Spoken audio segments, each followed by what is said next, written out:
बिस्मिल्लाहिर्रहमानिर्रहीम। अस्सलामुअलैकुम। उम्मीद करती हूँ आप सब ठीक ठाक होंगे और बहुत खुश होंगे। अल्हम्दुलिल्लाह मैं भी बिल्कुल ठीक ठाक हूँ और बहुत खुश हूँ। और आज आपको मैं तंट वाली रेसिपी देने वाली हूँ और वो रेसिपी है करेले गोश्त की। बहुत ही मज़ेदार बनने वाली है।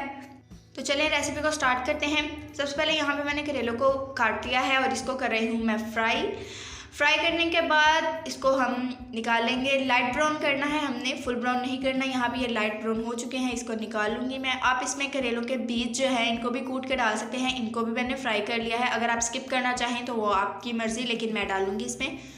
और यहाँ पर मैंने लिया है बड़ा गोश्त जिसको आप बोलते हैं बीफ, और ये मैंने आधा किलो लिया है, वो डाल दूँगी। इसमें मैंने 2 बड़े प्याज लिए हैं और थोड़ी सी 8 से 10 फलियाँ ली है मैंने लहसुन की, वो डाल दूँगी। और इसमें डाल दूँगी 1 गिलास पानी। इसके बाद स्पाइसेस में यूज़ करूँगी मैं 1 चम्मच हल्दी, 1 चम्मच सुरख मिर्च का पाउडर, 1 चम्मच नमक और 1 चम्मच खुश्क धनिया का पाउडर। और इसको कुक कर लेंगे 20 मिनट के लिए। 20 मिनट के बाद आप देख सकते हैं इसका पानी खुश्क हो चुका है। और अब इसमें मैं डाल दूँगी 1 प्याली घी और थोड़ा सा गरम मसाला। इसको डाल के मैं चंगी तरह से पोले पोले हाथों से भून लूँगी।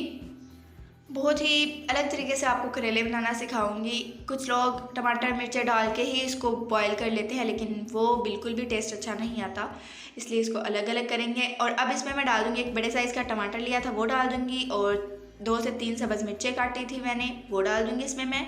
और इसको चंगी तरह से भून लूँगी मैं। और इसमें मैंने अब डाल दिया है करेलों के बीज। अगर आप स्किप करना चाहें तो वो आपकी मर्ज़ी, लेकिन मैं इसमें डालती हूँ।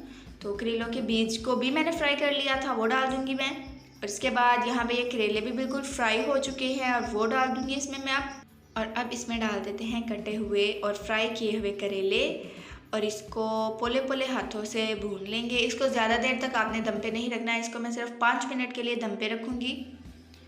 और 5 मिनट के बाद आप इसको चंगी तरह से भून लें। और अब इसमें मैं आधा कप पानी डालूंगी और इसको 5 मिनट के लिए रख दूंगी दम पे।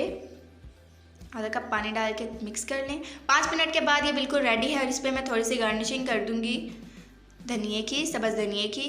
और ये बिल्कुल रेडी है। अब इसको हम निकाल लेते हैं बर्तन में। बहुत ही मज़ेदार करेले गोश्त रेडी हो चुका है। उम्मीद करती हूँ मेरी पहली रेसिपीज़ की तरह ये रेसिपी भी आपको बहुत पसंद आएगी।